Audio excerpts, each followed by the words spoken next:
ಶ್ರಾವಣ ಮಾಸದ 3ನೇ ಶುಕ್ರವಾರ ಈ 4 ಕೆಲಸಗಳನ್ನು ಮಾಡಿದರೆ ನಿಮ್ಮ ಹಣೆಬರಹವೇ ಬದಲಾಗುವುದು.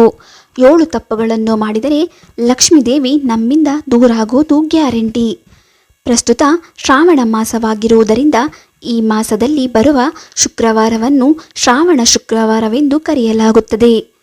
ಲಕ್ಷ್ಮೀದೇವಿಯ ಆಶೀರ್ವಾದವನ್ನು ಪಡೆದುಕೊಳ್ಳಲು ಶ್ರಾವಣ 3ನೇ ಶುಕ್ರವಾರದಂದು ಮಾಡಬೇಕಾದ ಕೆಲವೊಂದು ಕ್ರಮಗಳನ್ನು ಗ್ರಂಥಗಳಲ್ಲಿ ಉಲ್ಲೇಖಿಸಲಾಗಿದೆ. ಆ ಕ್ರಮಗಳ್ಯಾವುವು ನೋಡೋಣ. ಸಂಪತ್ತಿನ ದೇವತೆಯಾದ ಲಕ್ಷ್ಮಿ ಯಾರ ಮೇಲೆ ಸಂತೋಷ ಪಡುತ್ತಾಳೋ ಅವರ ದಿನಗಳು ವಿಭಿನ್ನವಾಗುತ್ತವೆ. ಶ್ರಾವಣ 3ನೇ ಶುಕ್ರವಾರದಂದು ಶಿವ ಶಂಭುವಿನಿಂದ ಲಕ್ಷ್ಮೀದೇವಿಯ ಆರಾಧನೆಯು ತುಂಬ ಪ್ರಯೋಜನಕಾರಿ ಎಂದು ಪರಿಗಣಿಸಲಾಗಿದೆ. ಶುಕ್ರವಾರವನ್ನು ಶುಕ್ರನ ದಿನ ಎಂದು ಪರಿಗಣಿಸಲಾಗುತ್ತದೆ.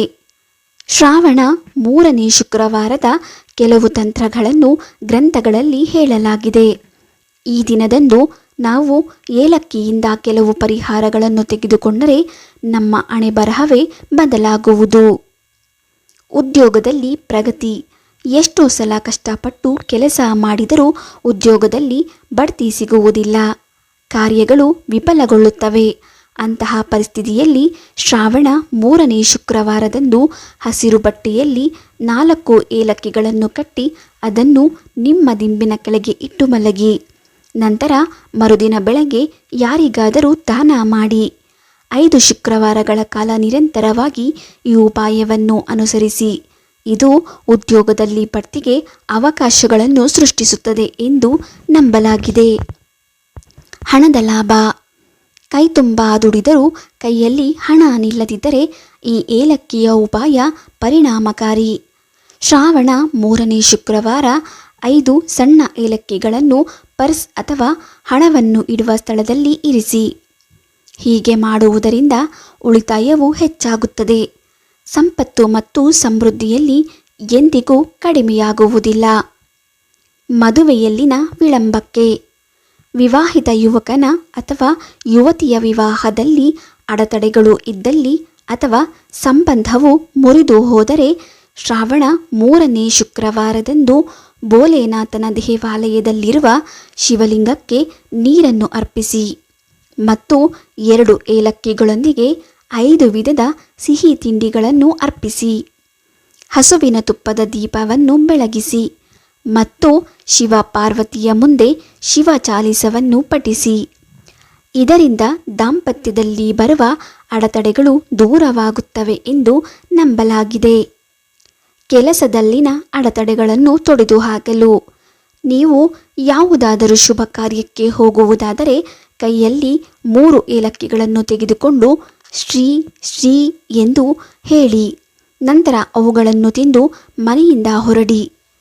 ಯಾವುದೇ ಅಡೆತಡೆ ಇಲ್ಲದೆ ಕೆಲಸ ನಡೆಯುತ್ತದೆ ಎನ್ನುತ್ತಾರೆ. ಶ್ರಾವಣ 3ನೇ ಶುಕ್ರವಾರ ಏಲಕ್ಕಿಯಿಂದ ಈ ಪರಿಹಾರ ಕ್ರಮಗಳನ್ನು ತೆಗೆದುಕೊಂಡರೆ ನಮ್ಮೆಲ್ಲ ಸಮಸ್ಯೆಗಳು ಒಂದೊಂದಾಗಿ ದೂರಾಗುತ್ತದೆ ಮತ್ತು ಲಕ್ಷ್ಮೀದೇವಿಯ ಆಶೀರ್ವಾದವು ದೊರೆಯುತ್ತದೆ ಎನ್ನುವ ನಂಬಿಕೆ ಇದೆ. ಲಕ್ಷ್ಮೀದೇವಿಯು ಸ್ವಭಾವತಃ ಚಂಚಲ ಸ್ವಭಾವದವಳು. ನಮ್ಮಿಂದ ಚಿಕ್ಕ ತಪ್ಪಾದರೂ ಆಕೆ ನಮ್ಮಿಂದ ಹೊರಟು ಬಿಡುತ್ತಾಳೆ. ನೀವು ಲಕ್ಷ್ಮೀದೇವಿಯಿಂದ ಸಂಪತ್ತು ಮತ್ತು ಸಮೃದ್ಧಿಯ ಆಶೀರ್ವಾದವನ್ನು ಬಯಸಿದರೆ ಈ 7 ಅಭ್ಯಾಸಗಳನ್ನು ತಪ್ಪಿಸಬೇಕು. ಅವುಗಳು ಯಾವುವು ಗೊತ್ತೇ? ಲಕ್ಷ್ಮೀದೇವಿಯ ಆಶೀರ್ವಾದ ಯಾರಿಗೆ ತಾನೇ ಬೇಡ ಅಲ್ಲವೇ? ಲಕ್ಷ್ಮೀದೇವಿಯು ಸಂಪತ್ತಿನ ಅಧಿದೇವತೆ ಮತ್ತು ನಿಮ್ಮ ಮನೆಗೆ ಲಕ್ಷ್ಮಿಯನ್ನು ಆಕರ್ಷಿಸಲು ಬಯಸಿದರೆ ನೀವು ಅವಳು ಇಷ್ಟಪಡದ ಕೆಲವು ವಿಷಯಗಳನ್ನು ತಿಳಿದುಕೊಳ್ಳಬೇಕು ಮತ್ತು ಅದನ್ನು ತಪ್ಪಿಸಬೇಕು. ಲಕ್ಷ್ಮೀದೇವಿಯು ಸ್ವಭಾವತಃ ಚಂಚಲಳು. ಅವಳು ಒಂದು ಸ್ಥಳವನ್ನು ಬಿಟ್ಟು ಇನ್ನೊಂದು ಸ್ಥಳಕ್ಕೆ ಸುಲಭವಾಗಿ ಹೊರಟು ಹೋಗುತ್ತಾಳೆ. ನೀವು ಸಂಪತ್ತು ಮತ್ತು ಸಮೃದ್ಧಿಯ ಆಶೀರ್ವಾದವನ್ನು ಬಯಸಿದರೆ ನೀವು ಈ 7 ಅಭ್ಯಾಸಗಳನ್ನು ತಪ್ಪಿಸಬೇಕು. ಅವು ಯಾವುವು ಗೊತ್ತೇ? ಕೋಪಗೊಳ್ಳುವುದು, ನಿಮ್ಮ ನಾಲಿಗೆಯ ಮೇಲೆ ನಿಯಂತ್ರಣವನ್ನು ಕಳೆದುಕೊಳ್ಳುವುದು, ಯಾರನ್ನಾದರೂ ನಿಂದಿಸುವುದು, ನಕಾರಾತ್ಮಕತೆಯನ್ನು ಉಂಟು ಮಾಡುವ ವಿಷಯವಾಗಿದೆ. ಮತ್ತು ಇದು ನಿಮ್ಮ ವಾಸಸ್ಥಾನದಿಂದ ದೇವಿಯನ್ನು ಓಡಿಸುತ್ತದೆ. ಪ್ರೀತಿ, ವಾತ್ಸಲ್ಯ, ಶಾಂತಿ ಮತ್ತು ಸೌಹಾರ್ದತೆ ಇರುವ ಸ್ಥಳಗಳಲ್ಲಿ ಲಕ್ಷ್ಮಿ ನೆಲೆಸುತ್ತಾಳೆ. ಧಾರ್ಮಿಕ ಗ್ರಂಥಗಳಿಗೆ ಅಗೌರವ, ಪುರೋಹಿತರು ಮತ್ತು ಧಾರ್ಮಿಕ ಗ್ರಂಥಗಳನ್ನು ಅಗೌರವಿಸುವುದು ಕೂಡ ಲಕ್ಷ್ಮೀ ದೇವಿಯ ಕೋಪಕ್ಕೆ ಕಾರಣವಾಗುತ್ತದೆ. ಕೆಲವೊಮ್ಮೆ ನಾವು ಶಾಸ್ತ್ರಗಳನ್ನು ಅನುಸರಿಸುವುದಿಲ್ಲ ಅಥವಾ ಅವುಗಳನ್ನು ಅಗೌರವಗೊಳಿಸುತ್ತೇವೆ. ನಾವು ಯಾವಾಗಲೂ ಇಂತಹ ತಪ್ಪುಗಳನ್ನು ಮಾಡದಂತೆ ನೋಡಿಕೊಳ್ಳಬೇಕು. ಸೂರ್ಯಾಸ್ತದ ಸಮಯದಲ್ಲಿ ನಿದ್ರೆ, ಸೂರ್ಯೋದಯದ ನಂತರ ಎದ್ದೇಳುವುದು ಮತ್ತು ಸೂರ್ಯಾಸ್ತದ ಸಮಯದಲ್ಲಿ ಮಲಗುವುದು ದೇವಿಯನ್ನು ಅಸಂತೋಷಗೊಳಿಸುತ್ತದೆ. ಈ ರೀತಿಯ ದಿನಚರಿಯನ್ನು ಅನುಸರಿಸುವ ಜನರು ಸಾಮಾನ್ಯವಾಗಿ ಅನಾರೋಗ್ಯಕರವಾಗಿರುತ್ತಾರೆ ಮತ್ತು ಯಾವುದಾದರೂ ಕಾಯಿಲೆಯಿಂದ ಬಳಲುತ್ತಿರುತ್ತಾರೆ. ಭೋಗವಿಲಾಸನದಲ್ಲಿ ತೊಡಗುವುದು, ಬ್ರಹ್ಮ ಮುಹೂರ್ತದಲ್ಲಿ ಅಥವಾ ಸಂಜೆ ಸಮಯದಲ್ಲಿ ಭೋಗವಿಲಾಸನದಲ್ಲಿ ಪಾಲ್ಗೊಳ್ಳುವುದು. ಬಹಳಷ್ಟು ಜನರು ಶ್ರೀಮಂತರು ಮತ್ತು ಸಮೃದ್ಧವಾಗಿರುವಾಗ ದೇವರನ್ನು ಮರೆತು ಬಿಡುತ್ತಾರೆ. ಅವರು ಬ್ರಹ್ಮ ಮುಹೂರ್ತದಲ್ಲಿ ಮತ್ತು ಸಂಜೆಯ ಸಮಯದಲ್ಲಿ ಪ್ರಾಪಂಚಿಕ ಆನಂದವನ್ನು ಬಯಸುತ್ತಾರೆ. ಹಿಂದೂ ಧರ್ಮದ ಪ್ರಕಾರ ಬ್ರಹ್ಮ ಮುಹೂರ್ತದ ಸಮಯವು ಪೂಜೆಗೆ ಸೂಕ್ತವಾಗಿದೆ. ಈ ಸಮಯವನ್ನು ಲೌಕಿಕ ಸುಖ ಮತ್ತು ಆನಂದದಲ್ಲಿ ತೊಡಗಿಸಿಕೊಳ್ಳುವವರು ಸಂಪತ್ತಿನ ದೇವತೆಯನ್ನು ಕೆರಳಿಸುತ್ತಾರೆ. ದೀಪವನ್ನು ಬೆಳಗದಿರುವುದು, ಕೆಲವೊಂದು ಮನೆಗಳಲ್ಲಿ ಬೆಳಗ್ಗೆ ಮತ್ತು ಸಂಜೆ ದೀಪವನ್ನು ಬೆಳಗಿಸುವುದಿಲ್ಲ. ನಿಮ್ಮ ಮನೆಯಲ್ಲಿ ಬೆಳಗ್ಗೆ ಮತ್ತು ಸಂಜೆ ದೀಪವನ್ನು ಹಚ್ಚದಿದ್ದರೆ ಲಕ್ಷ್ಮೀ ದೇವಿಗೆ ಕೋಪ ಬರುತ್ತದೆ. ಪ್ರತಿನಿತ್ಯ ನಾವು ಮುಂಜಾನೆ ಮತ್ತು ಸಂಜೆ ತಪ್ಪದೆ ದೇವರಿಗೆ ದೀಪವನ್ನು ಬೆಳಗಬೇಕು.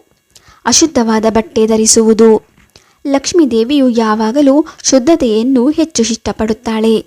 ಆದ್ದರಿಂದ ನೀವು ನಿಯಮಿತವಾಗಿ ನಿಮ್ಮ ಬಟ್ಟೆಗಳನ್ನು ತೊಳೆಯುವುದು ಮತ್ತು ನೈರ್ಮಲ್ಯವನ್ನು ಕಾಪಾಡಿಕೊಳ್ಳುವುದು ಬಹಳ ಮುಖ್ಯ.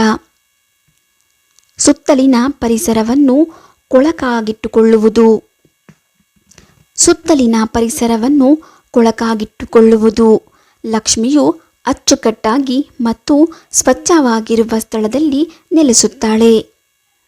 ನಿಮ್ಮ ಮನೆಯನ್ನು ನಿಯಮಿತವಾಗಿ ಶುಚಿಗೊಳಿಸುವುದನ್ನು ಖಚಿತಪಡಿಸಿಕೊಳ್ಳಿ ಮತ್ತು ಜೇಡರ ಬಲೆ ಅಥವಾ ಕೊಳಕು ಇತ್ಯಾದಿಗಳಿರಬಾರದು ಎಂಬುದನ್ನು ನೋಡಿಕೊಳ್ಳಿ. ಕೊಳಕು ಮತ್ತು ಅಸ್ತವ್ಯವಸ್ಥೆಯು ದೇವಿಯನ್ನು ಆ ಸ್ಥಳದಿಂದ ಹೊರಹೋಗುವಂತೆ ಮಾಡುತ್ತದೆ. ವಿಡಿಯೋ ಇಷ್ಟ ಆದರೆ ಲೈಕ್ ಮಾಡಿ, ಶೇರ್ ಮಾಡಿ, ನಮ್ಮ ಚಾನಲ್ ಸಬ್ಸ್ಕ್ರೈಬ್ ಮಾಡಿ. ಮುಂದಿನ ವಿಡಿಯೋದೊಂದಿಗೆ ಭೇಟಿಯಾಗೋಣ. ಧನ್ಯವಾದಗಳು.